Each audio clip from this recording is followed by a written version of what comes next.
Stepmom gave her kids my room, so I called the police and showed them my lease. The first thing I saw when I walked into the house was my bedroom door wide open and my bed, stripped down to the bare mattress like someone had erased me. My comforter was gone. My framed photo with my best friend was gone. The little lamp I'd bought from Target with my first paycheck was gone. In its place was a twin bed shoved against the wall with a race car blanket, and my stepbrother's sneakers were sitting right where my laundry basket usually lived, like they'd been there forever. I stood in the hallway with my duffel bag cutting into my shoulder and the smell of someone else's shampoo in the air, and I actually felt my body go cold, like my skin didn't know what to do with the shock. What the hell is this? I said out loud, and my voice echoed weirdly because the door to my room didn't have my little draft stopper anymore. From down the hallway, I heard my stepmom's voice float up, casual, almost cheerful. "Oh, you're home. Great. We need to talk." I marched toward the living room, and my feet felt heavy, like the carpet had turned into mud. My stepmom, Diane, was perched on the couch with her phone in her hand, legs crossed, wearing one of those matching lounge sets that looks expensive and soft. My two stepbrothers were on the floor playing a game, not even looking up. When I came in, Diane held up her palm like she was stopping traffic.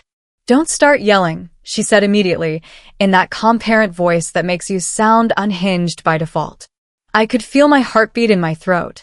"My room," I said, and I could hear the tremor in my own voice, which made me even angrier. "Where is my stuff?" Diane blinked slowly, like she was exhausted by my existence. "It's safe," she said. "We moved it to the garage. The boys needed the room." I stared at her like she'd spoken another language. "Needed it," I repeated. "I live here." She tilted her head. "You live here temporarily," she corrected. "This is our family home now." It was the first time she said "our" like that, like I was a coat left behind on a chair. My hands started shaking, so I set my bag down carefully on the carpet because I didn't trust myself not to throw it. "I have a lease," I said, and my mouth felt dry. "I pay rent."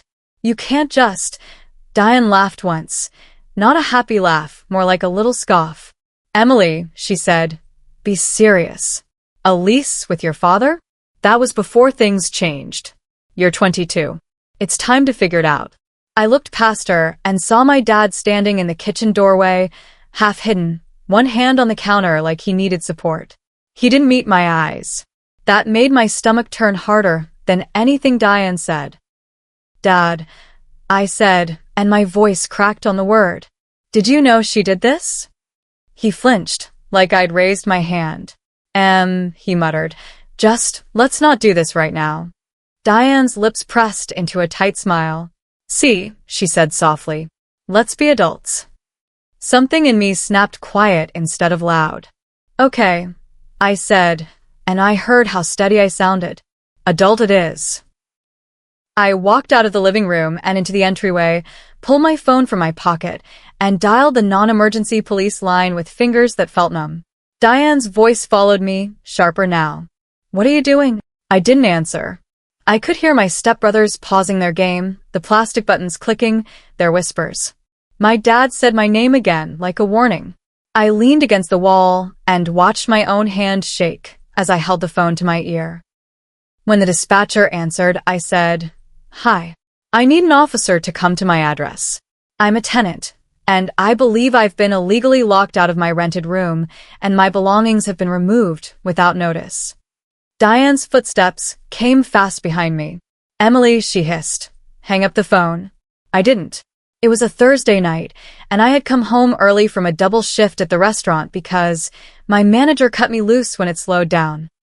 I wasn't supposed to be home until after midnight, which is why Diane felt comfortable pulling what she pulled. If I'd come home on schedule, I would have walked into the house with my room already converted, my belongings boxed like I'd moved out voluntarily, and Diane would have acted like it was a done deal. The surprise was the only thing I had on my side. For context, I moved back into my dad's house a year and a half ago when my rent shot up and my roommate bailed on our lease. I'd just finished my associate degree, and I was saving for a licensing program. I didn't want to move home. It felt like failure. But my dad offered, and I made him put it in writing because even then, some instinct in me didn't trust the situation once Diane entered the picture. My parents divorced when I was 14. My mom moved out of state for work, and it was messy and sad in the quiet way, not the screaming way. I stayed with my dad because my school was here and my friends were here and, honestly, because my dad looked broken and I felt responsible for keeping him upright. That dynamic never fully went away. Dad and I were close in this practical way. He'd pick me up when my car died. I'd help him with paperwork. We'd watch dumb shows together. Then he met Diane. Diane came in like a rebrand. New couch. New rules. New family traditions. She had 2 boys from her previous marriage, and she spoke about them like they were the center of the universe. She wasn't openly cruel at first. She was just territorial. Everything I did felt like it was being measured against what she wanted.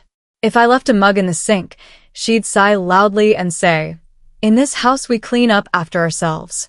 If her boys left cereal bowls on the coffee table, she'd laugh and say, "They're growing boys." If I came home late from work, she'd say, "It's not safe for young women to be out like that."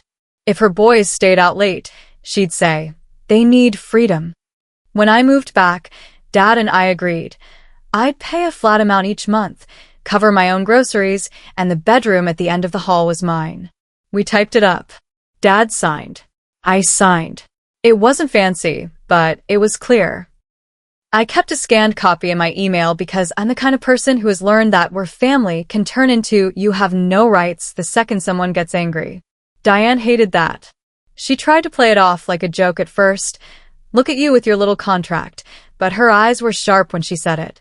And whenever she was mad at Dad, she'd bring up my rent, like I was a tenant squatting in her dream home. Dad always tried to smooth it over, which meant he never actually defended me directly. He'd say things like, "Em's almost out," or "she's saving," like my existence had an expiration date. 3 weeks before the room thing, Diane started dropping comments. "The boys are getting older," she'd say. "They need space."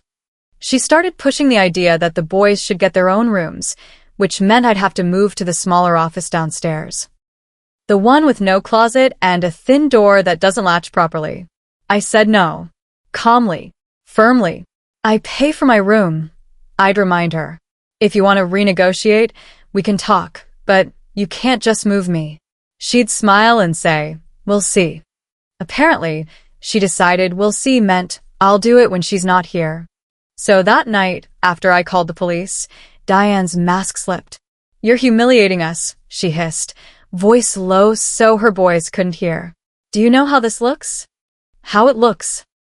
I repeated, and my laugh came out shaky. "You put my things in the garage like I'm a guest. You turn my room into your son's room. And you're worried about optics?" Dad came into the entryway, looking pale.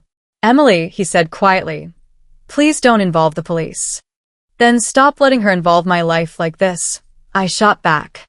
My throat burned, and I hated that my eyes stung because Diane would call it drama. "Dad, did you approve this?" He opened his mouth, and for a second I thought he might tell the truth. Then Diane said, "Mark, don't," and he folded. He looked down and said, "We just need more space." That was his answer. Not an apology. Not a boundary. Just more space. Like I was furniture. When the officer arrived, my whole body buzzed with adrenaline. He was polite, mid-30s, tired eyes, the kind of calm that comes from dealing with people at their worst. He stood in the entryway and asked, "What seems to be the issue?" Diane instantly switched into sweet host mode. "Officer, this is ridiculous," she said, hands fluttering. "This is a family disagreement. My stepdaughter is upset because we moved some things around. She doesn't have to live here." The officer looked at me. "Do you live here?" he asked. "Yes," I said. "I pay rent. I have a signed lease agreement with the homeowner." Dad flinched at the word homeowner, like it reminded him of the power he was giving away by staying silent. The officer asked, "Can you show me the lease?" I pull my phone out, open my email, and my hand shook so badly I had to try twice to tap the attachment. When it came up, I held it out. "Here," I said, swallowing. It outlines my room, rent amount, and notice expectations. The officer read it. His face didn't change much, but his posture did, more official. He looked at my dad. Sir, you signed this? Dad's mouth tightened. Yes, he admitted.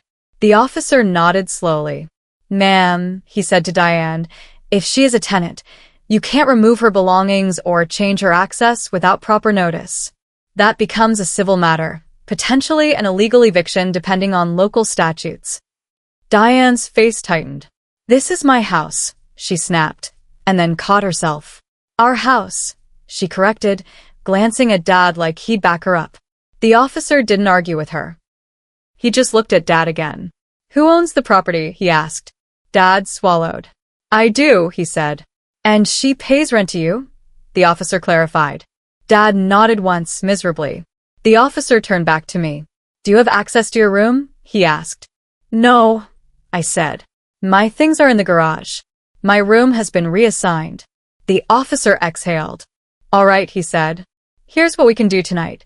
They need to allow you access to your belongings and your rented space. If they refuse, I can document it, but I can't force a full resolution here. This is typically handled through tenant-landlord court, but they cannot physically keep you from your rented space tonight without potentially escalating the situation. Diane's voice went high. So, what? I'm just supposed to let her take over? The boys. The officer cut in gently. Ma'am, this is not about feelings. It's about tenancy. Something about hearing someone say that out loud made my chest loosen a fraction. Not because I wanted Diane punished, but because I wanted reality acknowledged. I wanted someone neutral to witness that I wasn't crazy for thinking this was wrong. Dad finally spoke, voice small. Well, we'll put her stuff back, he said. Diane spun toward him. Mark. He didn't look at her. He looked at me instead, and his face was full of this awful mix of guilt and fear.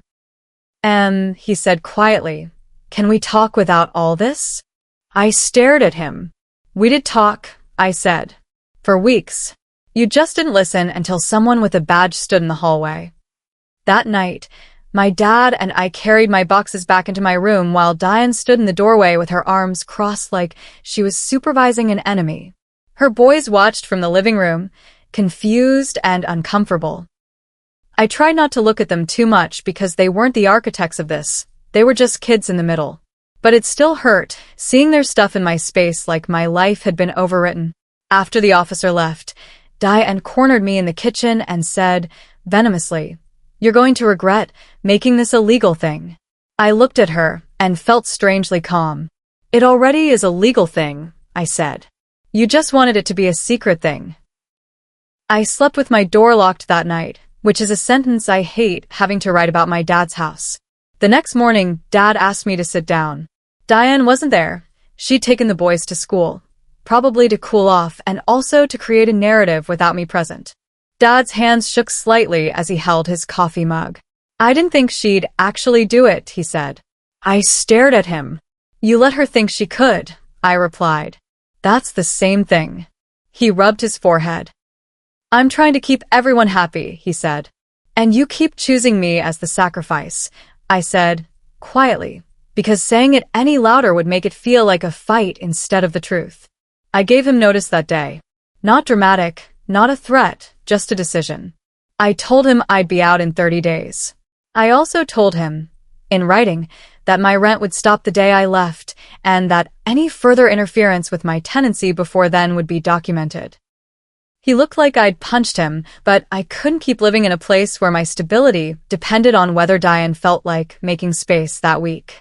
I moved into a small studio with thin walls and a window that faces a brick wall, and I have never loved a space more. It's quiet. My key works every time. Nobody moves my things for the boys. My dad calls sometimes, and he sounds tired and regretful, but he still doesn't say the one sentence that would matter most. I'm sorry I didn't protect you. Diane tells relatives I called the cops on family. I let her. The people who believe her were never going to stand up for me anyway. Because here's the thing I learned the hard way. If someone can take your room without blinking, they'll take whatever else you let them. Calling the police wasn't revenge. It was me drawing a line in permanent ink. Thanks for watching. If you've ever been pushed out of your own space by someone who thought you wouldn't fight back, share your story in the comments. I'd really like to hear it.